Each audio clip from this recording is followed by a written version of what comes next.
Resonansi Jiwa.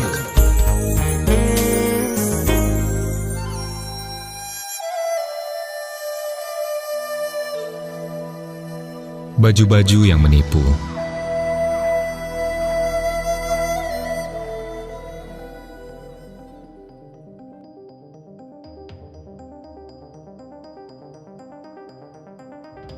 Suatu siang yang panas, seorang wanita yang mengenakan baju pudar menggandeng suaminya yang berpakaian sederhana dan usang turun dari kereta api di Boston dan berjalan dengan malu-malu menuju kantor pimpinan Harvard University dengan maksud ingin bertemu dengan pimpinan Harvard University.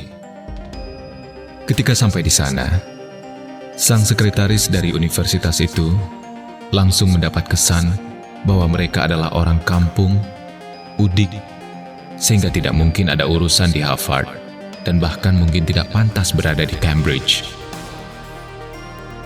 "Kami ingin bertemu dengan pimpinan Harvard, bisakah?" kata pria tua itu dengan lembut. Dan sang sekretaris itu pun menjawab dengan cepat, "Maaf Pak, beliau sangat sibuk hari ini." Dan istri pria tua itu pun menyahut, "Oh ya, kalau begitu kami akan menunggunya." "Silakan," jawab sekretaris yang cantik itu. Dan selama 4 jam, sekretaris itu pun mengabaikan mereka, dengan harapan bahwa pasangan tersebut akhirnya akan patah semangat untuk menunggu dan pergi. Tapi kenyataannya tidak. Sang sekretaris mulai frustasi, dan akhirnya memutuskan untuk melaporkan kepada sang pimpinannya.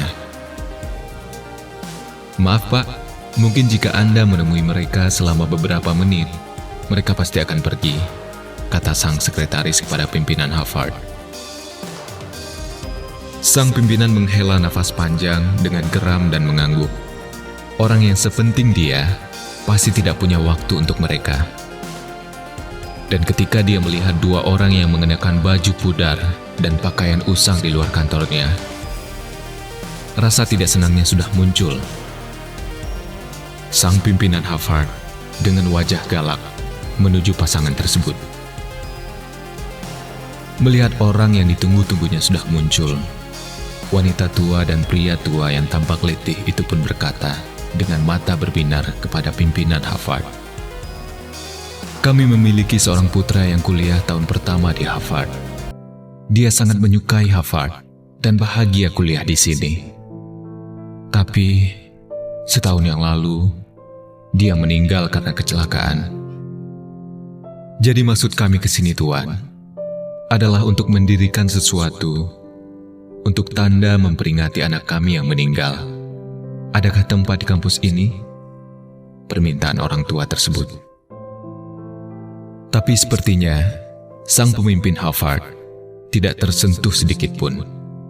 Bahkan wajahnya menjadi merah dan dia tampak terkejut dan berkata kasar kepada orang tua tadi. "Maaf Nyonya, kita tidak bisa mendirikan tugu untuk setiap orang Harvard yang meninggal dunia. Kalau kita lakukan itu, tempat ini sudah akan seperti pemakaman." Mendengar hal itu, wanita tua itu pun menjelaskan dengan cepat, "Oh, bukan itu maksudnya Bapak Kepala.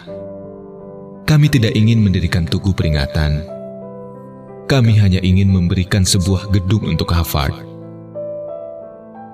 Sang pemimpin Harvard mulai berpikir. Dia menatap sekilas pada baju pudar serta pakaian usang yang mereka kenakan, dan kemudian menjawab, "Sebuah gedung? Apakah kalian tahu berapa harga sebuah gedung di sini? Kami memiliki lebih dari 7, juta dolar hanya untuk membangun fisik gedung ini saja," teriak sang pemimpin Harvard. Untuk beberapa saat, wanita tua itu pun terdiam, dan pemimpin Harvard itu pun senang. Mungkin dia bisa terbebas dari mereka sekarang.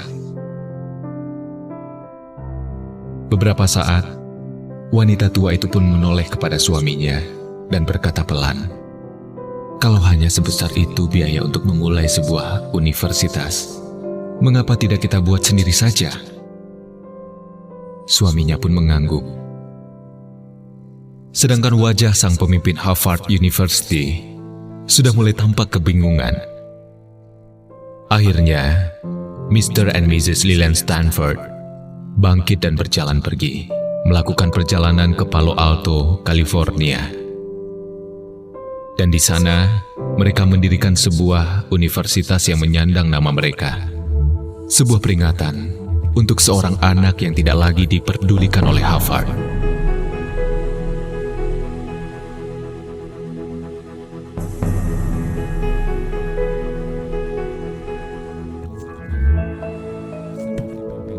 Seperti pimpinan Harvard tadi, kita terlalu sering silau oleh penampilan. Padahal, baju hanyalah sebuah bungkusan. Sedangkan, apa yang disembunyikannya kadang sangat tak ternilai. Jadi, janganlah terlalu abai, karena baju seringkali menipu kita. Baju hanyalah kulit kedua yang membungkus jasad dan hati.